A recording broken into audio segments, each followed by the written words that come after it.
नमस्कार मित्रों, आज हम सुनेंगे मालती जोशी जी की कहानी। अरे सुनिए, एक बात और कहना चाहूँगी। आप सभी से अनुरोध है कि कहानियों के इस संसार को अधिक से अधिक लोगों से शेयर कीजिए और सब्सक्राइब भी कीजिए ताकि इन कहानियों को खूब सारे श्रोता मिल सकें। चलिए अब शुरू करते हैं आज की कहानी आउटसाइडर। स्टेशन से लौटते हुए रात के 11 बज गए थे। नए जोड़े के हनीमून पर रवाना होते ही शादी का कार्यक्रम एक तरह से संपन्न हो गया था।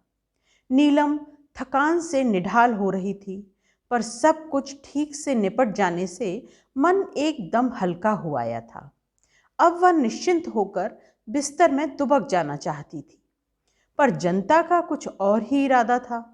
बच्चों को जबरदस्ती सोने के लिए भेजकर सब के सब ड्राइंग रूम में ही जम गए थे। थोड़ी देर बैठ लो ना दीदी, पूनम ने कहा। पिछले दिनों इतनी भागम भाग रही कि फुर्सत से बैठकर दो बातें भी नहीं हो पाईं। पम्मी ठीक ही कह रही थी। घर की इस आखिरी शादी में पूरा परिवार इकट्ठा हो गया था। सुदीप तो इतनी दूर कनाडा से आया था, पर कुशल क्षेम पूछने के अतिरिक्त उससे भी ज़्यादा बात करने का वक्त नहीं मिल पाया था। पूरे वक्त आपाधापी ही मची रही। अब जाकर थोड़ी फुर्सत मिली है तो इन लोगों के जाने की घड़ी भी पास आ गई है। पूनम 4 दिन बाद अपने ससुराल चली जाएगी। सुदीप भी अपने ससुराल वालों से मिलना चाहेगा। भला इतनी दूर बार बार आना कहाँ होता है। शादी के बाद पहली बार तो आना हुआ है। सुषमा भी तो अपनों से मिलने के लिए कुलबुला रही होगी। सोने का प्रोग्राम मुलतवी कर नीलम अपनी प्रिय कुर्सी पर बैठ गई। एक सुमीत को छोड़कर उसका पूरा परिवार उसके सामने था। सुदीप, सुजीत, दोनों भाई, उनकी बहुएं सुषमा और अलका, बहन पूनम, उसके पति नरेश। अपने इसी परिवार के लिए वह पिछले 25 वर्षों से खटती आ रही थी। आज छोटे की शादी के साथ उसकी सारी जिम्मेदारियां पूरी हो गई थीं। वह अपने को बहुत हल्का और कृतार्थ अनुभव कर रही थी। तुम लोग आ गए, बड़ा अच्छा लगा, शादी में रौनक हो गई, उसने भाव विभोर होकर कहा। दीदी, हम लोगों को तो खैर आना ही था, पर असली रौनक तो बड़े भैया के आने से हुई है, पम्मी बोली। पिछली शादियों में वे नहीं थे तो बहुत बुरा लगा था। इस बार तो उसे आना ही था, घर की आखिरी शादी जो थी, नीलम ने कहा। अरे, इसके लिए तो समधी जी से भी लड़ गई थी। साफ कह दिया कि भाई साहब, जब तक बड़े का प्रोग्राम नहीं आता मैं शादी की तारीख तय नहीं कर सकती। घर की आखिरी शादी है, सबका होना निहायत ज़रूरी है। दीदी, तुमने मेरी छुट्टी का इंतज़ार किया, सचमुच बहुत अच्छा लगा, पर बार बार यह आखिरी शादी का जुमला क्यों रट रही हो। दीपू, मेरा मतलब इस जनरेशन की शादियों से था। तुम्हारी प्रिया अभी बहुत छोटी है। मैं प्रिया की शादी की बात नहीं कर रहा। तो दरअसल हम लोग, कहते कहते सुदीप चुप हो गया। सहारे के लिए उसने सुजीत और पूनम की ओर देखा। सुजीत ने तो संकोच से आंखें झुका ली, पर पूनम तो हमेशा से बोल रही है। झट से बोल उठी। दीदी, बड़े भैया का मतलब है कि अब आपकी सारी जिम्मेदारियां समाप्त हो गई हैं। अब आपको भी सेटल हो जाना चाहिए। But I am quite well settled. उनका मतलब है अब आपको भी शादी कर लेनी चाहिए। पम्मी, तुम पागल तो नहीं हो गई? नीलम ने बहन को बुरी तरह डपट दिया। उसे सचमुच बहुत गुस्सा आ रहा था। भला यह भी कोई बात हुई? सामने घर के दामाद बैठे हैं, बहुएं बैठी हैं, उनके सामने इस तरह की बचकानी बातें कहनी चाहिए भला? यह तो अच्छा हुआ जो सुमित और नेहा चले गए, नहीं तो वह नई लड़की अपने मन में क्या सोचती। छी! अभी वह अपनी शर्म से उबर भी नहीं पाई थी कि नरेश बोल उठे। दीदी, पम्मी ठीक कह रही है। यह सिर्फ उसके या बड़े भैया के मन की बात नहीं है, हम सबकी यही इच्छा है। इस घर के लिए आपने इतना कुछ किया है, एक तरह से अपनी पूरी जिंदगी होम कर दी है, इसलिए सब चाहते हैं कि अब आप भी इत्मीनान की, आराम की ज़िंदगी बसर करें। आप नहीं जानती कि अपनी गृहस्थी में रच बस जाने के बाद भी इन सब के मन में एक अपराध बोध पलता रहता है, एक कांटा सा हर दम चुभता रहता है। पम्मी तो पता नहीं कितनी बार कहती है कि काश दीदी का भी घर बस जाता तो मैं जी जाती। अब घर के दामाद को डांटा तो नहीं जा सकता, इसलिए फीकी हंसी हंसकर नीलम ने कहा, मैं तुम लोगों की भावना समझती हूँ नरेश, पर घर बसाने की भी एक उम्र होती है। होती क्यों नहीं, ज़रूर होती है। और आप अभी भी उस उम्र के दायरे में ही हो।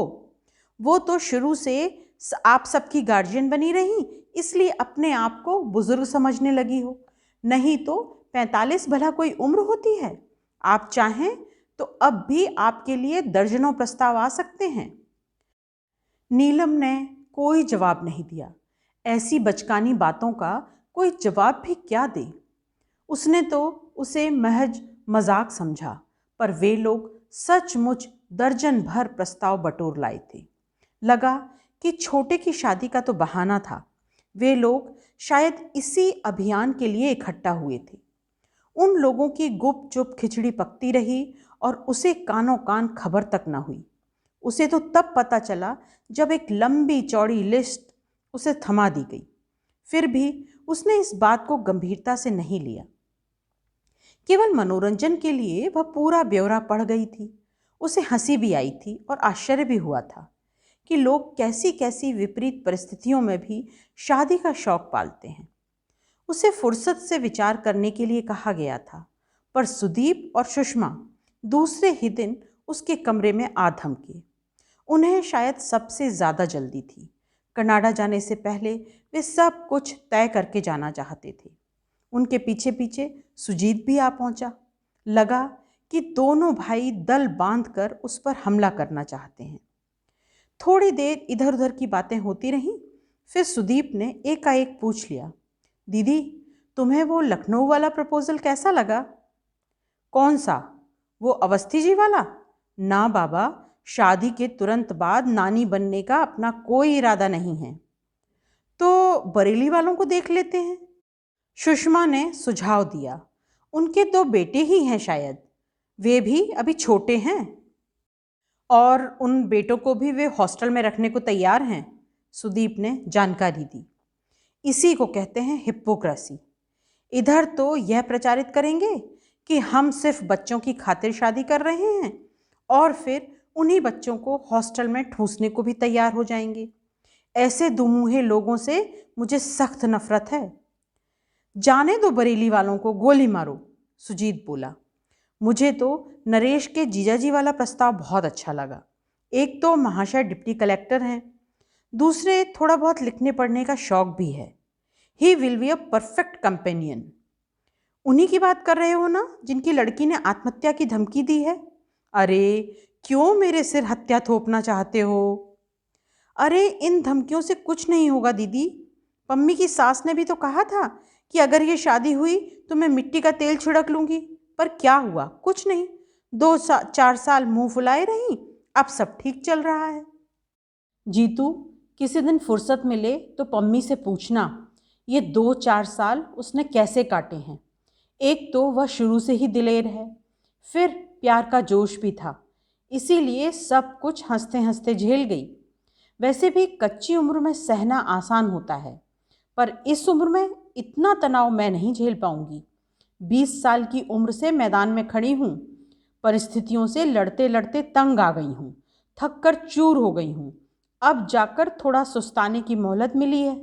मैं इस मोहलत को भरपूर एंजॉय करना चाहती हूँ। यह मत समझना कि मैं तुम्हारी भावनाओं को समझती नहीं हूँ, समझती भी हूँ और कद्र भी करती हूँ, पर मेरे लिए इतनी सोच विचार करने की सचमुच ज़रूरत नहीं है। अब मैं सिर्फ शांति चाहती हूँ, शांति और आराम, बस, इससे ज़्यादा कुछ नहीं। Thanks all the same. तीनों अपना सा मुँह लिए उठ गए। कमरे से बाहर 2-4 कदम ही गए होंगे कि सुषमा बोल पड़ी, मुझे तो मालूम था कि वो मना कर देंगी। इतने दिनों तक इस घर में बॉसिंग करती रही हैं, ससुराल में धौंस धपट सहना उनके बस का थोड़े ही है। क्या बात करती हो भाभी, अब इस उम्र में उनसे धौंस धपट कौन करेगा? अरे, औरों की ना सही पति की तो सहनी पड़ेगी, उसकी जी हुजूरी तो करनी पड़ेगी। अनचाहे ही सारी बात नीलम के कानों से टकरा गई। उसने सोचा, सुषमा ठीक ही कह रही है।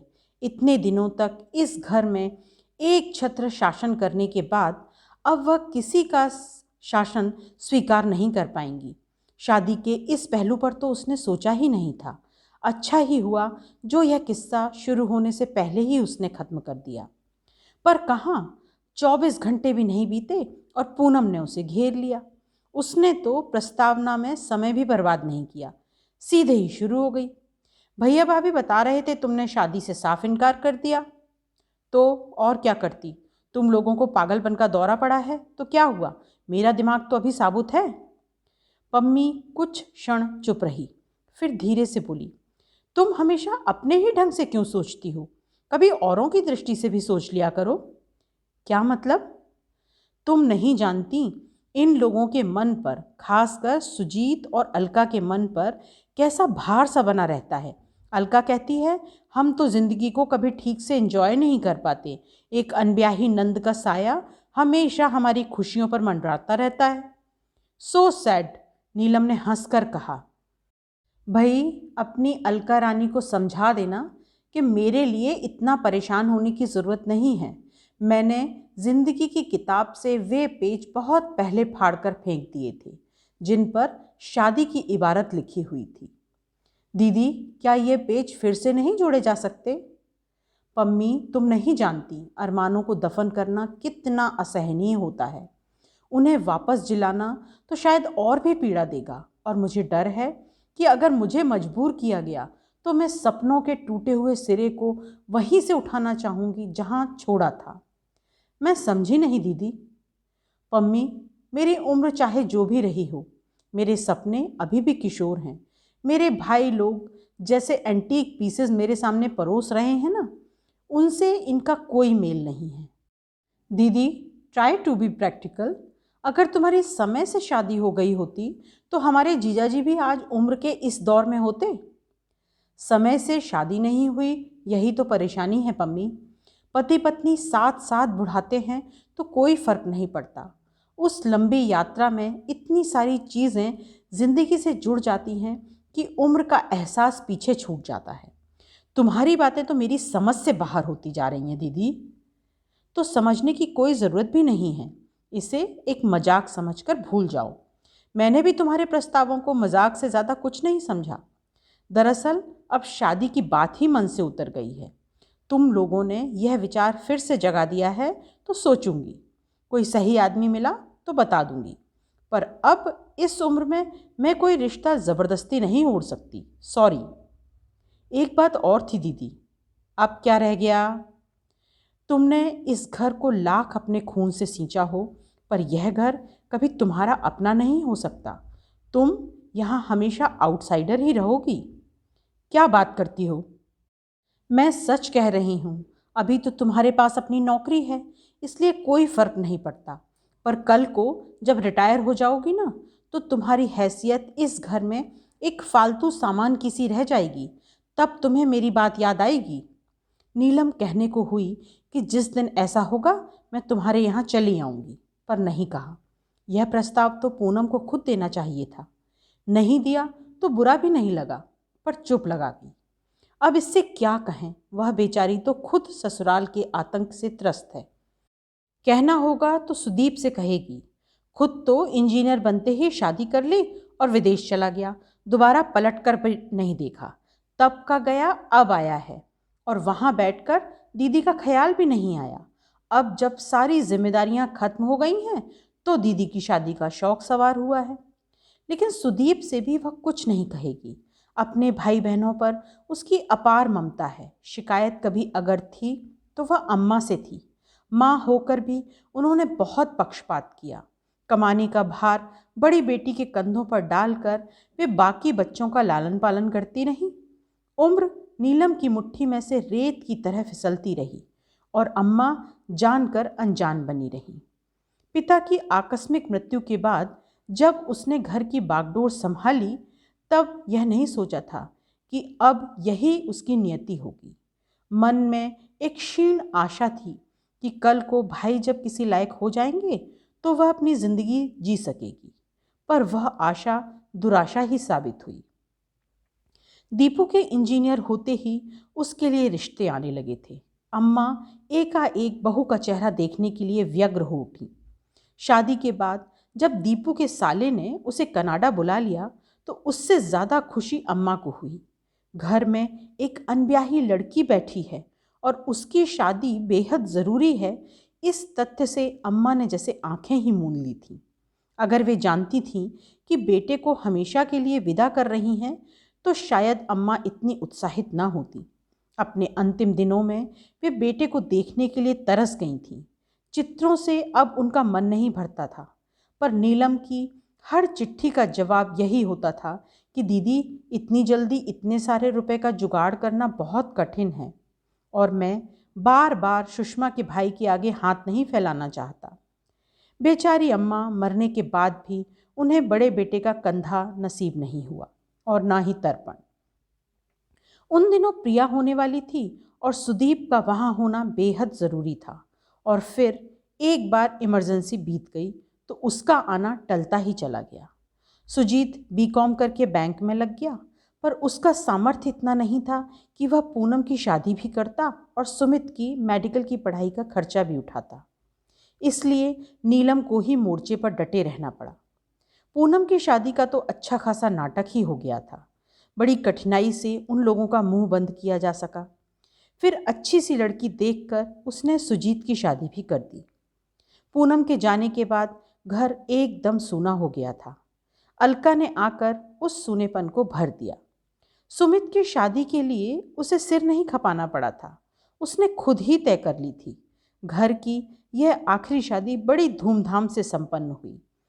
अपने सारे कर्तव्यों से निवृत्त होकर कितनी खुश थी नीलम, पर इस बेवक्त की शहनाई ने सब गुड़ गोबर कर दिया।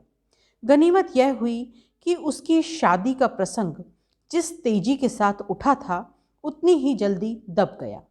पम्मी के चले जाने के बाद तो किसी ने चर्चा तक नहीं की। जिंदगी फिर से अपने ढर्रे पर चलने लगी थी। लोग अपने में मसरूफ़ हो गए थे। सुमित और नेहा गोवा से लौट आए थे और अब सुदीप का सामान बंध रहा था। उसने शादी के लिए 15 दिन की छुट्टी ले रखी थी, पर उसका मन हुआ कुछ दिन और बढ़ा ले ताकि ज़्यादा से ज़्यादा समय दीपू के साथ बिता सके। उस दिन ज्वाइन करने के लिए कॉलेज गई तो साथ में एक एप्लीकेशन भी लेती गई। प्रिंसिपल मैडम ने उस एप्लीकेशन की ओर देखा भी नहीं। बोली, आज तुम नहीं आती तो घर पर संदेशा भेजने वाली थी मैं। क्यों, कोई ज़रूरी काम था? हाँ, ट्रांसफ़र ऑर्डर आया है। ट्रांसफ़र और प्रमोशन एक साथ। प्रिंसिपल बनकर जा रही हो। कहाँ? खैर, जगह तो बहुत दूर बस्तर में है, पर सुनते हैं बड़ी शांत जगह है। कॉलेज भी नया नया है तो ज़्यादा समस्याएं भी नहीं होंगी। लेकिन मैडम, अरे भाई, अब क्या परेशानी है? अब तो तुम्हारी सारी जवाबदारियां खत्म हो गई हैं और भगवान की दया से you are a free bird now. तुम्हें तो अब ऐसे चैलेंज खुशी खुशी स्वीकार कर लेने चाहिए, बल्कि आगे बढ़कर लेना चाहिए। सो तो ठीक है मैडम, पर मुझे नहीं लगता कि मेरे भाई लोग मुझे इतनी दूर जाने देंगे। देख लो, पर मुझे लगता है बार बार प्रमोशन रिफ्यूज़ करना ठीक नहीं है। मेरे ख्याल से यह तीसरी बार हो रहा है। मैडम फिर अपनी फाइलों में व्यस्त हो गई थी। छुट्टी की एप्लीकेशन उनके सामने सरका कर मैं लौट आई। घर आते हुए रास्ते में उसने ढेर सारी खरीदारी की। सुदीप के लिए खादी का सूट लेंथ, कुर्ते पजामे, सुषमा के लिए कोसा और चंदेरी की साड़ियाँ, प्रिया के लिए सब प्रांतों की गुड़ियों का पूरा सेट, साथ ही प्रिया के लिए मनपसंद रसगुल्ले भी। घर पहुंचकर अपने ऊपर के कमरे में जाने के बजाय वह सीधे दीपू के कमरे की ओर ही चली गई, परंतु पैर दरवाजे पर ही ठिठक गए। भीतर देवरानी जेठानी का प्रेमालाप चल रहा था। अलका कह रही थी, आप तो लकी हैं जिज्जी, फुर्र से उड़ जाएंगी। ये नेहा भी 4 दिन बाद छोटू के साथ बेंगलोर चली जाएगी। उम्र कैद तो हम लिखा कर लाए हैं, सो भुगतेंगे। क्या करें भाई, हमने तो बहुत कोशिश की पर वे टस से मस नहीं हुई। अब यही समझ लो कि वे हमारी ननंद नहीं सास हैं और उन्हें हमेशा हमारे साथ ही रहना है। नीलम जैसे काठ हो आई। उसे अपने कानों पर विश्वास ही नहीं हुआ। उसके आगे पीछे डोलने वाली, उससे मिस्री घुले स्वर में बात करने वाली अलका उससे क्या सचमुच इतना ऊब गई है कि उसका साथ उसे उम्र कैद सा लगने लगा है? और अलका को उस कैद से रिहाई दिलाने के लिए ही शायद उसकी शादी का प्रपंच रचा जा रहा है। वाह! इसके बाद वहाँ खड़े रहना या उन लोगों से सामना करना उसके लिए संभव नहीं था। वह दबे पांव कमरे में लौट आई। इतनी देर तक हाथ में थामा हुआ सारा सामान उसने पलंग पर पटक दिया। अब उसे एहसास हुआ कि उसके हाथ दर्द कर रहे थे, पर यह बोझ तो कुछ भी नहीं था। इससे 10 गुना बोझ तो उसके मन पर था। उसे वह कहाँ खाली कर सकती थी? उस दर्द से निजात पाना क्या संभव था? रात खाने की मेज पर रसगुल्लों का एक बड़ा सा डोंगा सजा हुआ था। उसने शाही अंदाज में ऐलान किया, ये मेरे प्रमोशन की मिठाई है, प्रिंसिपल बनकर जा रही हूँ। अरे वाह! कहाँ? जगह तो खैर बहुत दूर बस्तर में है। आजकल हर कहीं तो कॉलेज खुल गए हैं, पर सुनते हैं जगह बड़ी शांत है। मुझे तो इस समय सबसे ज़्यादा शांति की ही ज़रूरत है। इस आपाधापी से तंग आ गई हूँ। फिर बार बार प्रमोशन ठुकराना अच्छा भी नहीं लगता। पहले तो खैर मजबूरी थी, अब तो कोई बहाना भी नहीं रहा। इस बात पर सभी एक मत थे। रात बिस्तर में लेटी हुई वह दिन भर की घटनाओं का मन ही मन जायज़ा ले रही थी। दोपहर में उसने प्रिंसिपल मैडम से कितने दर्द के साथ कहा था, मैडम मेरे भाई लोग मुझे इतनी दूर नहीं जाने देंगे। पर कहाँ, किसी ने भी तो प्रतिवाद नहीं किया। पम्मी ठीक ही कह रही थी, बल्कि उसने तो रिटायरमेंट के बाद की बात कही थी। पर नीलम को लग रहा था कि घर में उसकी हैसियत अभी से किसी फालतू सामान की तरह हो गई थी। आउटसाइडर मालती जोशी जी की ये कहानी आपको कैसी लगी? कमेंट बॉक्स में अपनी प्रतिक्रियाओं के माध्यम से मुझे ज़रूर बताइएगा। नमस्कार।